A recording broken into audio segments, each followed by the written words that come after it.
আসসালামু আলাইকুম গাইস, কেমন আছেন সবাই? আশা করি সবাই ভালো আছেন।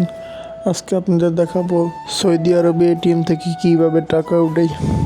ব্যাংক আল রাজিয়ার এটা এটিএম। চলে আসলাম এটিএম এর সামনে। এখন প্রথমে দিয়ে দিব কার্ডটার এটিএম বুথে, তারপরে ইংলিশ এবং আরবি আসবে। আমি ইংলিশে টিপ দিলাম।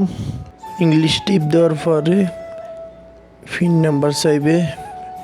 আপনারা যার পিন নাম্বার যা দিবেন, আমি আমার পিন নাম্বার দিতেছি। তারপরে এই যে ডাইন সাইডের উপরে টিপ দিবেন, তারপরে আবারও ডাইন সাইডের উপরে টিপ দিবেন ক্যাশ ওয়ালেটে। তারপরে কত টাকা উড়াইবেন টিপ দিবেন। আমি 50 টাকা উড়াবো, 50 টাকায় টিপ দিলাম। তারপরে একটু ওয়েট করবেন। তারপরে আপনার কার্ড আপনার হাতে দিয়ে দিবে।